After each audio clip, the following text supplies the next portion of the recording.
आज हम बात करेंगे कुर्ला में जिस तरह से किस्मत नगर में लोगों के जीवन पर बहुत ज़्यादा एक अलग दुहराव आ गया है और उनकी ज़िंदगी में एक जो खुशी होनी चाहिए उसको लेकर वो परेशान है, क्योंकि खुशी छीनने की बात हो रही थी और 500 परिवार के जो घर हैं वो उजड़ सकते थे। लेकिन अभी भारतीय जनता पार्टी और भारतीय कामगार शेतकरी पक्ष की तरफ से एक पहल की गई है और यहाँ के लोगों को ये भरोसा दिलाया गया है कि आने वाले दिनों में उनकी ज़िंदगी में खुशी बरकरार रहेगी। सबसे पहले हम बात करेंगे उपाध्याय जी से और जानते हैं कि पूरा मसला क्या है। उपाध्याय जी, आपसे जानना चाहेंगे कि पूरा मसला क्या है, ये बताइए। सर्वप्रथम दिनांक 4 तारीख के दिन यहाँ पर बीएमसी की तरफ से फोर्सफुल्ली नोटिस लोगों को डरा के दिया जा रहा था कि आप नोटिस लीजिए और माहौल गांव जाइए।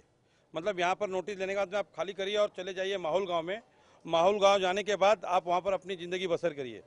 और लोगों का इसका विरोध था कि हम माहौल गांव जाएंगे नहीं। अगर नोटिस नहीं लेते थे जो लोग, उनके दरवाजे पे नोटिस चिटका देते थे। तो हमने नोटिस चिटकाने का विरोध किया। हमने बोला आप नियम के तहत नोटिस चिपका नहीं सकते हैं। अगर मैं अनिल उपाध्याय नोटिस नहीं लेता हूं तो लिख लीजिए कि अनिल उपाध्याय ने नोटिस नहीं लिया, लेकिन आप ये दादागिरी आपकी नहीं कर सकते हैं। हमने प्रशासन से बोला, हमारे यहाँ पर पुलिस के एसीपी साहब, लांडगे साहब, सीनियर सिंधे साहब थे और पुलिस प्रशासन के साथ में हमने बोला कि साहब ये गलत कर रहे हैं। उनके निर्देश में लाया हमने कि कानून की धज्जियाँ ये उड़ा रहे हैं, इनके पास पेस्टिंग ऑर्डर नहीं है, तो इनको बोलिए कृपया करके पेस्टिंग नहीं कराएं।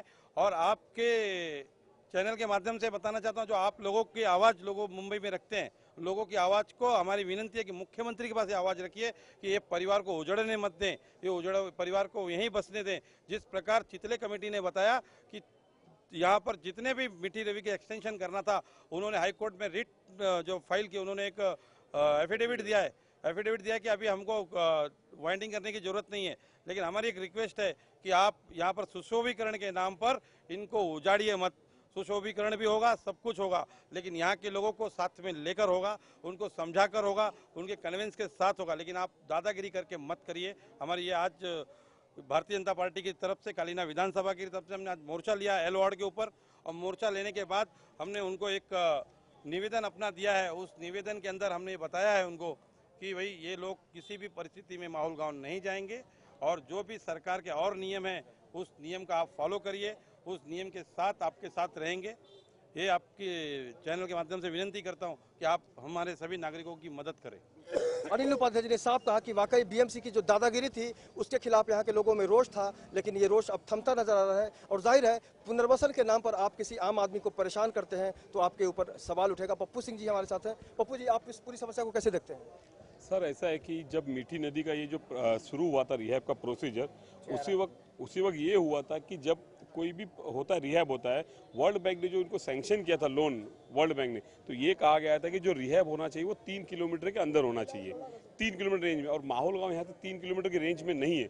और दूसरी एक बात होती है, अगर आप छोटा सा SRA प्रोजेक्ट देखिए जिसमें 100-150 घर होती है, उसमें क्या होता है, पब्लिक को पहले कॉन्फिडेंस में लिया जाता है, उनको उसको पूरा प्लान दिखाया जाता है। यहाँ तो इनका कुछ नहीं, प्लान नहीं दिखाना, कुछ नहीं, सीधा आके इनको अलॉटमेंट लेटर दिया है कि आपको जाना है। आज अलॉटमेंट लेटर अगर उस दिन पेस्टिंग करके गए होते तो आज 2 दिन के बाद इन लोग फोर्स लगा कि इनको पूरा उजाड़ दिए होते ना। ये रूल ही नहीं। आप SRA की छोटी सी स्कीम लेके आते हो और ये तो 2000 से 4000 परिवारों का विषय है। आप ये छोटा सा विषय नहीं है। इसको आप इनको बेड के साथ इनको कॉन्फिडेंस में लीजिए ना। और इतनी बड़ी जगह है, आपको अगर इसको ब्यूटिफिकेशन करना है तो बाकी जगह जो यहाँ बचती है उनमें वहाँ को उनको रिहैब करिए ना, और अच्छे से रिहैब करिए। आप पब्लिक को कॉन्फिडेंस में क्यों नहीं लेते? लेकिन हर चीज़ में फोर्सफुली क्यों जरूरत है? इसीलिए मैं आपके चैनल के माध्यम से इन लोगों की आवाज़ ऊपर तक पहुंचाना चाहता हूं कि आप लोग हमारी गरीबों की आवाज़ पहुंचाइए ऊपर तक। और गरीबों की जी आवाज़ है। अगर हम मुंबई को शंघाई बनाने की बात करते हैं तो सबसे पहले एक चेहरा ध्यान में आता है और वो चेहरा है प्रधानमंत्री डॉक्टर मनमोहन सिंह का, जिन्होंने हमेशा से यही कहा है कि मुंबई को शंघाई बनाएंगे। लेकिन सबसे बड़ा सवाल ये है कि वाकई शंघाई किस शर्त पर? अगर हमारे घर को आप उजाड़ देते हैं, हमारे जीवन से खुशियाँ छीन लेते हैं, तो निश्चित रूप से हम शंघाई को समर्थन नहीं देंगे। आप क्या कहेंगे? जी, मेरा नाम खान शमीम बानो है। मैं शेतकरी कामगार पक्ष की महिला अध्यक्ष हूँ और आज बीजेपी के साथ में मिलकर हमने इस मोर्चे को सपोर्ट किया है और यहाँ की जनता की तकलीफ़ को बताया है। हमेशा ऐसा होता है कि SRA के तहत लोगों के शिफ्टिंग के नाम पर उनके रोज़गार से महरूम किया जाता है, बच्चों की एजुकेशन नहीं हो पाती है। अभी ये कौन सा वक्त था कि लोगों की शिफ्टिंग की बात करने का? अभी ये अक्टूबर का महीना है, बच्चों के एग्ज़ाम चल रहे हैं और अभी मार्च अप्रैल के बाद में दूसरी जगह पे एडमिशन की बात आएगी। ऐसे वक्त में नोटिस लगाने का मतलब नहीं समझ में आ रहा, वो भी जबरदस्ती नोटिस लगाई जा रही है, लोगों को विश्वास में नहीं लिया जा रहा है। जैसे अभी हमारे अनिल भाई ने बताया, लोगों को विश्वास में लेना चाहिए था। इसके लिए शेतकरी कामगार पक्ष ने, हमारे जो एमएलए है विवेक पाटिल साहब और मुंबई के प्रभारी भी है, उन्होंने सीएम से भी बात किया है, कमिश्नर से भी बात किया है। हमने हमारे तमाम जगह पर बीएमसी से लेकर सब जगह लेटर डिस्पैच किया है कि यहाँ की जनता के साथ में न्याय हो, अन्याय नहीं हो। जो यहाँ पर शासन में लोग बैठे हैं, एक तरफ उनका प्रधानमंत्री कहता है कि मुंबई को शंघाई बनाने का है, और दूसरी तरफ उन्हीं के लोग मुंबई को उजाड़ने की बात करते हैं। जो यहाँ पर इतने लोग रोजगार लेकर बैठे हैं, हजारों की तादाद में रहते हैं, यहाँ 2000 लोगों के घर है, आप उनको उजाड़ रहे हो और भेज रहे हो घाटला में, और एक तरफ आप कानून बना रहे हो कि 3 किलोमीटर के दायरे पे रखना है। आप जाइए घरों के अंदर, देखिए ये छोटे छोटे मासूम बच्चे प्रधानमंत्री से सवाल पूछ रहे, जवाब देना प्रधानमंत्री के। उनके ही सरकार में बैठे हुए लोग, उनकी सरकार है, कांग्रेस की सरकार है, और यहाँ पे नगर सेवक ये सब बीएमसी का साथ दे रही है और यहाँ पर दादागिरी करके लोगों को उजाड़ने की बात कर रही है। इसलिए आज अनिल उपाध्याय जी, हमारे कार्यकारी अध्यक्ष मोहम्मद तारिक नबी खान, इनकी सबकी अध्यक्षता में हम वहां पर गए बीएमसी में, और अनिल उपाध्याय जी ने और मोहम्मद तारिक खान साहब ने साफ साफ लफ्जों में कहा है कि यहाँ की जनता के साथ में हम किसी भी तरीके का अन्याय बर्दाश्त नहीं करेंगे। जो इस तरीके से आप लोगों का रोजगार बर्बाद हो जाएंगे, यहाँ पर भंगार के धंधे, छोटे छोटे कारोबार है, बिजनेस है, छोटे छोटे मासूम बच्चे, ये कहाँ जाएंगे अपना रोजगार लेकर? ये बहुत ही गंभीर सवाल है। हम कुछ चेहरे दिखाएंगे जो लगातार इस इलाके में रहते आए हैं, और इनका जो हक का जो घर है इसे छीनने की कोशिश की जा रही है। और निश्चित रूप से सवाल ये उठता है कि अगर हम इन जो समाज सेवी लोग हैं, जो राजनीतिज्ञ लोग हैं, अगर उनकी पहल नहीं होती तो कहीं ना कहीं से ये जो पूरा बीएमसी की जो साजिश थी वो निश्चित रूप से कामयाब हो जाती। और यही कारण है कि भारतीय जनता पार्टी और कामगारी जो शेतकरी कामगार पार्टी है, उसके लोगों ने इस दर्द को समझा है, इस समस्या को समझा है।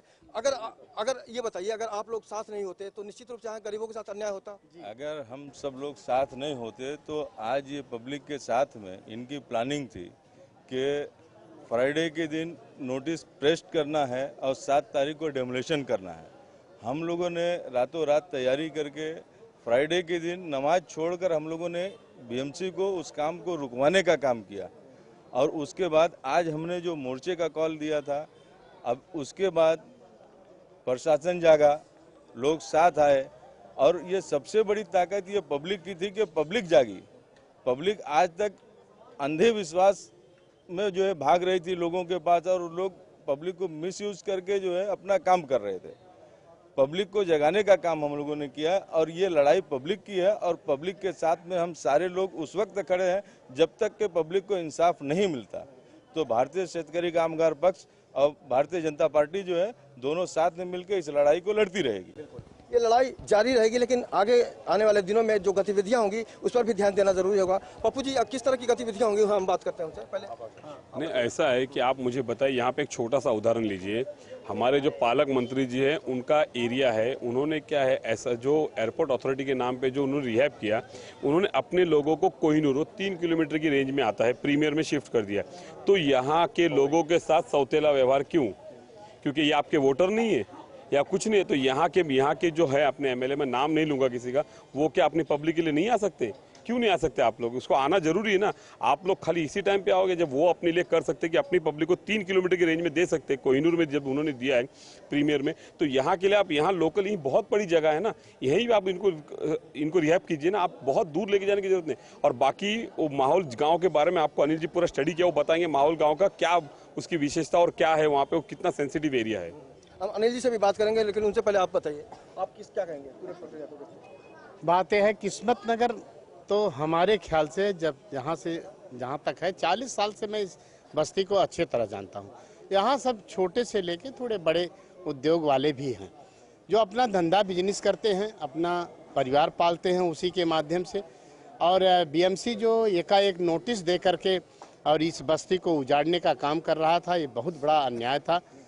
हमारे अनिल उपाध्याय जी और शेतकरी के हमारी महिला मंडल के अध्यक्षा, और यहाँ के सबसे बड़ी ताकत हमारी आवाम की है। यहाँ के आवाम ने जो हमको ताकत दिया, उसमें हमें ये आज हमारी एक तरह से लड़ाई में एक सिलसिला चालू हो गया है। आगे चल कर के हम लोग मुख्यमंत्री और यहाँ के जो पालक मंत्री हैं उनको। सही बात है, हमारे पप्पू भाई इस बात को जो बताए कि यहीं बाजू में बैल बाजार ये बाजू में ही है और उनको कोहनूर में दे दिया गया 3 किलोमीटर के अंदर। तो क्या ये बस्ती 3 किलोमीटर के अंदर गवर्नमेंट के पास जगह नहीं है? है, बहुत सारी जगह है, लेकिन एक बहाना करके और ये हमारे सीधे साधे पब्लिक को परेशान किया जा रहा है। हम तो आप लोगों के माध्यम से, हम न्यूज़ चैनल के माध्यम से हम ये रिक्वेस्ट करेंगे, मुख्यमंत्री जी से भी अभी रिक्वेस्ट कर रहा हूँ कि आप इस बस्ती को ऐसे न ख़त्म करें। 3 किलोमीटर के अंदर पूरी प्लान बनाएं और प्लान बना करके सबको बाकायदे उनको पेपर देवें, ताकि ये यहाँ से जाने के बाद उनको दर दर भटकना न पड़े। वो हालात न होवे कि दर दर भटके अब हम किसके पास जाएं, वो चीज़ न होवे। मैं मुख्यमंत्री जी से निवेदन करूंगा कि आप बहुत जल्द से जल्द, हमारे प्रतिनिधि, हमारे साथी सारे और सब जाएंगे आपके पास भी, उसका लेखा जोखा के बारे में आपसे भी बात करेंगे। जैसा कि काले साहब भी बताए हैं कि 8-10 दिन के अंदर सारी पब्लिक जितना हो सकेगा, जो जिस इस बारे में जिसको जागरूकता है उनको साथ में ले जा करके उनके सामने भी प्रश्न रखेंगे और हमारा पूरा सपोर्ट देंगे। इस बारे में मैं आपसे रिक्वेस्ट करूंगा कि बार बार रिक्वेस्ट करूंगा कि मुख्यमंत्री साहब इसको वो करें। वाकई अब मुख्यमंत्री साहब के पास जो पूरा मामला है उसको समझने की ज़रूरत है। और जाहिर सी बात है, पूरी ज़िंदगी गुजर जाती है एक बस्ती बसाने में, लेकिन पल भर लगता है उसको बिल्कुल उजाड़ने में। तो निश्चित रूप से तकनीकी रूप से जो पूरा मामला है, अनिल जिसे जानते हैं, अनिल जी आपने जो बताया कि जो पुनर्वसन की बात थी माहौल गाँव, उसके मैं ये बताना चाहता हूँ, लोगों को जो नोटिस दिया जा रहा था, माहौल गाँव का नोटिस दिया जा रहा था। मैंने अपने पत्र में बताया है कि माहौल गांव क्यों नहीं जाना चाहते हैं लोग, कि माहौल गांव इसलिए नहीं जाना चाहते हैं कि सुप्रीम कोर्ट में एक केस पेंडिंग है 1999 से, और उस केस 18/3/1999 से, और केस पेंडिंग होने के नाते और उसमें सरकार ने हलफनामा दिया, जो रॉ है, जो आईबी है, जो सीआईडी है स्टेट की, उन्होंने हलफनामा दिया है कि यहाँ पर जो भी बस्तियाँ आप बसा रहे हैं, ट्रांजिट लोगों को अकोमोडेशन शिफ्ट कर रहे हैं, वो देश के लिए खतरा है और उनके लिए भी खतरा है। वो इसलिए खतरा है कि जो आरसीएफ, जो पेट्रोलियम भंडार है, जहाँ पर 45 दिनों का भंडार जमा होता है, पूरे देश को जो पेट्रोल और डीजल जाता है, तो 45 दिनों का भंडार कितना बड़ा होता है आप सोचिए। और वो 45 दिनों का जो भंडार है, वो भंडार करीब 12 लाख मेट्रिक टन के करीब होता है ये। और 45 दिनों का भंडार होने के बाद में अगर गलती से अगर हमने सुरक्षा का ध्यान नहीं दिया और गलती से कभी कुछ घटना घटती है, तो मुंबई विदिन 1 मिनट में ख़त्म हो सकती है। माहौल गांव तो छोड़िए, पूरी मुंबई में धोखा है। तो ये इस रीजन से उन्होंने बोला कि यहाँ पर आप ये बस्ती बसाइए मत। उन्होंने सुप्रीम कोर्ट में एफिडेविट दिया है, रॉ ने, सीआईडी ने, स्टेट गवर्नमेंट ने, सबने स्टेट गवर्नमेंट ने ये विषय दिया है। और विषय देने के बाद में मैं आपको बताना चाहता हूँ कि इसके साथ साथ यहाँ पर गुप्तचर जो डिपार्टमेंट है, आईबी, उन्होंने भी बोला, आईबी ने भी बोला कि ये जो चीज़ें हैं आप मत करिए। और उस माहौल गांव के पेट्रोलियम सेंटर से, जो जहाँ पर आप बड़ा बड़ा पेट्रोल का टैंक देखते हैं, बड़ा बड़ा डीजल का टैंक देखते हैं, 50 मीटर की खाली अंतर पर है वो, ओनली 50 मीटर। देखिए कितना धोखा है। और वो जब चीज़ें जो लोगों को जब मालूम पड़ी यहाँ पर, इस कारण भी लोग वहाँ नहीं जाना चाहते हैं। एक तो मरना है तो यहीं मर जाएंगे, जब सरकार को उजाड़ना है तो हम लोग नहीं जाएंगे यहाँ से। आप क्या निर्णय लेंगे? एक तो वो लड़ाई हो गई उनकी, और उसके साथ साथ में आपको जिस प्रकार, फिर से मैं बताता हूँ, चितले कमेटी ने जो प्रकार बताया, कि वो प्रकार हमारे पप्पू भाई ने बताया कि अभी 3 टाइम मीठी नदी का एक्सटेंशन किया गया है। जो एक्सटेंशन चाहिए था उनको 3 टाइम किया, और वो एक्सटेंशन होने के बाद में अभी एक्सटेंशन की जरूरत नहीं है। तो हमारी विनती है मुख्यमंत्री साहब से, आपके चैनल के माध्यम से, लेमन चैनल के माध्यम से, कि आप जो आवाज़ अच्छी उठाते हैं पब्लिक की, हम आपके साथ भी मुख्यमंत्री के पास चलना चाहेंगे और उनको बोलेंगे कि साहब एक ही विनती है, आप लोगों को यहाँ से उजाड़िए मत। यहीं पर बसे हुए हैं, बसिंदे हैं 40 साल 50 साल के, तो इनके बच्चे और इनके पोते, इनके नाती, जो पूरा इनका पुश्त, यहाँ पर अच्छी तरह से आप बिल्डिंग बनाएं, और बिल्डिंग बनाने के बाद में आप उनको यहीं रिहैब करें। और आपको जो जगह चाहिए रहेगी, जो बिल्डरों को एफएसआई देने वाले होंगे, यहाँ के लोग आपके साथ मिलेंगे, और आप उस एफएसआई को सरकार की तरफ यूज़ करिए, सरकार को लीजिए, लेकिन लोगों को यहीं बसाइए, यहाँ से उजाड़िए मत। ये मैं विनती आपके चैनल के माध्यम से करना चाहता हूँ, और विनती है कि कोई भी परिस्थिति में यहाँ पर लोगों को उजाड़ा नहीं जाए। ये सबसे अहम सवाल है कि किसी भी परिस्थिति में यहाँ के लोगों को उजाड़ा नहीं जाए। यहाँ पर बहुत सारे लोग हैं, उनसे भी हम बात करेंगे, इनसे जानते हैं। आप बताइए अपना परिचय। मेरा नाम जमील अहमद है, मैं यहीं पे रहता हूँ, लोकल हूँ।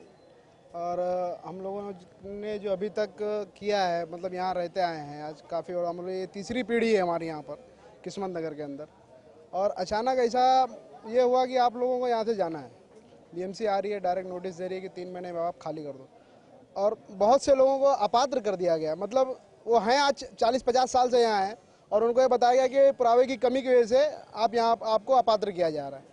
तो ये अन्याय जो है यहाँ के लोगों के साथ कर रही है। मैं मुख्यमंत्री जी से निवेदन करूँगा आपके चैनल के माध्यम से कि एक बार हम लोगों के तरफ थोड़ा ध्यान दें। मैं आपको बताना चाहता हूं कि सरकार की किस्मत आईसीयू में अटकी हुई है।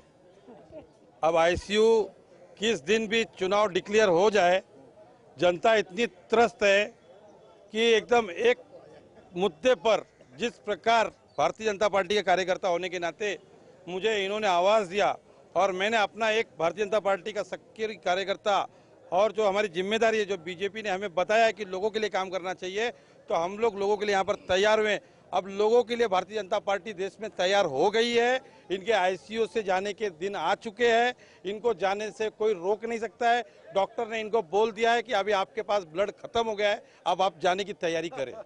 तो वाकई आईसीयू में जिस तरह से सरकार की जो बचे कुछ दिन है वो गुजर रहे हैं, लेकिन ये बहुत अहम सवाल है कि लोकतंत्र को बदलने का मादा अगर किसी में होता है तो वो सिर्फ एक वोटर को होता है। और जब वोटर अपनी शक्ति दिखाने की कोशिश करता है तो उसका एक। जी आप बताइए। हाँ जी, अपना नाम बताइए। जोगिंदर सिंह। अभी ऐसा है, ये इलाका जो है पिछले 50-60 साल से लोग यहाँ बसे हुए हैं। अब एकदम आके मीठी नदी का मसला उठा, उसके लिए 3-4 बार लोगों ने यहाँ घर बार अपना गैरेज वैरेज सब दुकान छोड़ दिया है। उसके बाद भी ये लोग बोलते हैं जाओ जाओ यहाँ से जाओ। अभी मतलब ये भगाने की बात होगी या बिल्डर लोगों की चाल है। बिल्डर ने गवर्नमेंट से मिलके ऐसा एक पब्लिक को बताया है कि भाई इनको भगाना है तो गवर्नमेंट का सहारा लेके, म्यूनसिपैलिटी का या MMRD का सहारा लेके इनको भगाओ यहाँ से। तो ये होना नहीं चाहिए। देखिए यहाँ नगर सेवक की भूमिका होती है, MLA की भूमिका होती है, सांसद की भूमिका होती है। इन लोगों के बारे में क्या कहेंगे आप? वो तो इलेक्शन के टाइम आके मिलते हैं हमारे को, MLA भी आके मिलता है, बाकी सभी मिलते हैं। जब इलेक्शन निकल जाता है उसके बाद में जाओ तो बोलता है, फोन करो तो बोलता हम तो आउट ऑफ बॉम्बे है, कहीं बाहर है, इधर है उधर है, कोई मिलता नहीं वहाँ भाई। समझ गया? वो तो क्या है 100-200 आदमी इकट्ठे जाएंगे तो बोलेंगे मिलेगा। अभी उनको ये क्षेत्र के बाहर जाना पड़ेगा। अभी क्षेत्र में बाहर जाने का टाइम आ गया है और पब्लिक ने निर्णय ले लिया है। वो निर्णय आने वाले समय में आपकी जो बातें, जनता की जो बातें आपके जो चैनल के माध्यम से हम कर रहे हैं कि आप जनता, एक तो आप उजाड़ रहे हैं तो आपको उजाड़ने को तैयार है, पहली बात। और उसके बाद जो महंगाई, एक आम आदमी खाना जो खा रहा है, किस कंडीशन में खा रहा है आप पूछिए। कोई इनका नेता कहता है मैं तो 2 रुपए में खा लूंगा, कोई कहता है मैं तो 8 आने में खा लूंगा। ये कांदे की जो महंगाई है, अनाज की जो महंगाई है, पेट्रोल की जो महंगाई है, रास्ते की जो महंगाई है, सामान की जो महंगाई है, अभी महंगाई से पब्लिक त्रस्त हो गई है। और उससे ज़्यादा त्रस्त अभी इन्होंने हमारे किस्मत नगर वालों को कर दिया है। इनको उजाड़ने की निर्णय लेकर अब किस्मत नगर वाले जो है हमारे रहवासी, इनका किस्मत बदलने के लिए तैयार है। ये आपके चैनल से मैं बताना चाहता हूँ, ये किस्मत इनकी महाराष्ट्र नहीं पूरे भारत में बदलने वाली है। और हम भारतीय जनता पार्टी के सक्रिय कार्यकर्ता होने के नाते हमारी जिम्मेदारी रहेगी कि आम नागरिक के लिए हम लोग दिन रात काम करें। उनके साथ जो कोई भी अन्याय करेगा उसका हम विरोध डट कर करेंगे। विरोध तो होना ही चाहिए, लेकिन हम आपको सबसे अहम बात बताना चाहेंगे कि ये मस्जिद है और यहाँ पर कई बार ऐसी घटनाएं घटी हैं कि लोगों ने नमाज तक नहीं पढ़ी है। तो निश्चित रूप से समझा जा सकता है कि आप खुदा के बीच अगर कोई खुदा के सामने फरियाद करता है, अपने लिए कुछ मांगता है, समाज के लिए मांगता है, उसकी भी बात आप अनसुनी करने की कोशिश करते हैं। हाँ, आप बताइए, नमाज नहीं पढ़ने का जो एक दर्द होता है वो क्या कहेंगे? अभी नमाज एक मुसलमान के लिए नमाज सबसे बड़ी चीज़ है, क्योंकि सिर्फ नमाज का ही हिसाब किताब होने वाला है। और जुमा के दिन सारे लोग जो है नमाज छोड़कर जो है बीएमसी को हटाने का काम किए हैं। सारे लोगों ने जुमा की नमाज नहीं पढ़ी है। ये गवर्नमेंट की जो दादागिरी है, बीएमसी की जो दादागिरी है, अब इनको जिस तरह से आबादी को ये उजाड़ने का काम कर रहे हैं, उसी तरह से इनको हम बॉम्बे शहर और महाराष्ट्र से उखाड़ने का काम करेंगे। और यहाँ पे नई सरकार आएगी जो नई व्यवस्था बना के जो है नए तरीके से जो है लोगों को आबाद करे और नए तरीके से लोगों को रहने का सुविधा देवे। और ये महंगाई और ये सारी चीज़ें जो चल रही है उससे पब्लिक परेशान हो चुकी है। इसके लिए अब इस सरकार को उखाड़ के फेंकने का काम है और किस्मत नगर की पब्लिक, इसी तरह से पूरे महाराष्ट्र की पब्लिक ने यह तय कर लिया है कि अब इनको उखाड़ कर फेंकना है। बिल्कुल, जनता अगर चाह ले तो सरकार को क्या, पूरे समाज को बदलने का मादा रखती है। और बहुत सारे लोग हैं, आप बताइए आप किस तरह से देखते हैं सारी समस्या को? मेरा नाम मोहम्मद सलीम अंसारी है। हम लोगों को जब यहाँ मालूम पड़ा कि भाई यहाँ पे डेमोलेशन होने वाला तो हम लोग काफ़ी परेशान हो गए। यहाँ तक कि रात में नींद नहीं आ रही थी और ना ही हम लोग खाना खा पा रहे थे, क्योंकि हमारे बच्चों की पढ़ाई अधूरी रह रही थी। और हम लोग ये उम्मीद करते हैं कि यहाँ की जो हुकूमत है कि हम लोग को यहाँ पे रीडेवलप दे, क्योंकि यहाँ पे 2 लोकल एमएलए होने के बावजूद वो लोग एक वक्त भी हमसे ये पूछने नहीं आए कि भाई आप लोगों का क्या हाल है, क्या आप लोग ने खाना खाया है या रात में सोए। ये डेमोलेशन जो हो रहा है मीटिंग लीवर के हिसाब से, मगर इसमें भी कुछ हुआ नहीं। तो हम लोगों को काफ़ी अफसोस होता है कि हमारे यहाँ पे 2 एमएलए होने के बावजूद भी यहाँ पे कोई चीज़। एमएलए के बारे में बताइए, कौन कौन लोग हैं? एमएलए का नाम एक नवाब मलिक है और आरिफ नसीम खान है, ऐसे 2। हाँ, और एक कीपर शंकर है। ऐसे 3 एमएलए हो गए समझ लीजिए। मगर ये लोग बंदे ने कभी आके नहीं पूछा, या इनके और जो भी है हमदर्द वो लोग ने भी नहीं आके पूछे। प्रिया दत्त है, तो उन्होंने भी कभी नहीं पूछा। तो हम लोग को काफ़ी अफसोस होता। हम लोग ने बहुत जोर शोर से यहाँ पे इलेक्शन में मतलब कांग्रेस का बहुत साथ दिए थे, मगर अब देखिए ऐसा हो गया। और हमारे यहाँ के जो अरशद आदमी है उनका भी कोई हाल पता नहीं है कि वो बॉम्बे में है या कुर्ला में है, कुछ पता नहीं है। तो अभी क्या बोले। और इनकी जो परेशानी है निश्चित रूप से बहुत ही कठिन है। और जब आप बताइए, आप कुछ बता रहे थे क्या जी? नहीं, मैं बोला यही बोल रहा था। मैं कहा इधर कोई सुनने वाला नहीं, हमारे लोगों को कोई बात सुनने वाला नहीं। जब इलेक्शन आता है उसी टाइम सब आते हैं, हाथ जोड़ते हैं कि हमारे को आप ये करिए, वोट दिए, हम आपके साथ रहेंगे। बाद में कोई पूछता नहीं है। जिसको फ़ोन करके बोल रहे वो हमारे भी साथ में चलने की बात है तो बोलता था मैं आउट ऑफ बम्बे में हूँ, बम्बे में है ही नहीं। तो अभी क्या करेंगे, हम जाके किसी का घर तो देख नहीं सकते हैं। जो बॉम्बे में नहीं है उसको नहीं, एक बात करता हूँ। अभी शुक्रवार का दिन था, नमाज का दिन था शुक्रवार का। यहाँ पर हमारे सब भाई जितने भी हैं गली वाले सब यहाँ खड़े थे, किसी को नमाज पढ़ने को नहीं मिला। हर एक आदमी को अपनी अपनी दबड़ी पड़ गई है कि बाल बच्चे छोटे हैं, कहाँ लेके जाएंगे, क्या नहीं करेंगे, कराएंगे उसमें। बिल्कुल, जब अपने घर पर अपनी ज़िंदगी पर खतरा महसूस होता है तो निश्चित रूप से आम आदमी के मन में एक सवाल उठता है कि लगातार कहीं ना कहीं से हमें कोई देखने वाला नहीं है। आप बताइए, आप किस तरह से कहेंगे इस समस्या के बारे में? आप लोग कुछ बोलना चाहेंगे? आप बोलेंगे कुछ? देखते, मैं इधर जो है कुछ 33 साल से रह रहा हूँ। जब मैं आया था तो मैं 18 साल का था। यहाँ पर लाइट और कुछ भी नहीं था। हम लोगों ने जगह 30 फुट लंबा, 30 फुट गहराई को पाट करके बनाया। उस समय कचरा था, उस समय कोई कानून नहीं था, कुछ भी नहीं था। जब हम लोगों ने अच्छा इसको बना दिया है तो सारे कानून, ये गार्डन है, ये है, उन्होंने पास किया। अरे हमारे जो है बनाने के बाद इन्होंने गार्डन सब पास किया है, ये सब गलत बात है। दूसरी बात क्या है कि हम लोग इतने दिनों से 73 से मैं इनकम टैक्स दे रहा हूँ, 73 से इनकम टैक्स दे रहा हूँ, उनको प्रोफेशनल टैक्स दे रहा हूँ, उनको बोलेगा तो हमने गुमास्ता का टैक्स दे रहा हूँ। अब मैंने एमए दिया हुआ है, उसके बाद भी हमारे घर उजाड़ रहे हैं। समझे ना, ये कौन सा कानून है? दूसरी बात, हम भी इसी देश के नागरिक हैं। आज तक देखे हमारे इतने मुस्लिम भाई जितने भी हैं, एक आदमी गवर्नमेंट सर्विस में नहीं है। क्यों नहीं है? कि यहाँ की महाराष्ट्र सरकार जो है हम लोग का कभी हर जगह से निगलेक्ट किया हुआ है। क्यों नहीं आकी? हम लोग का कोई हक नहीं है?